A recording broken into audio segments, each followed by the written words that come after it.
за да предотвратят вампирясването на тези лоши хора, чието души са останали в телата им, те се пронизват в някоя потайна доба от група по-смели хора, които отварят гроба и полуразложеното тяло го пронизват с железен или с дървен кол, които са по-богати с железен кол. Интересно е, значи, случаите с вампирясване, очевидно, или опасение, че някой може да вампиряса, очевидно са били редки, тъй като в Созопол до сега за 2 години сме изкопали над 700 християнски гроба.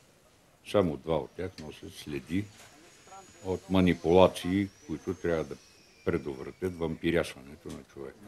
Няма сведения, че те имат по-дълги зъби. Наистина замисли се логично. Ти не можеш да пиеш кръв, като си забиш тук реалните зъби. За какво ти са необходими по-дълги зъби?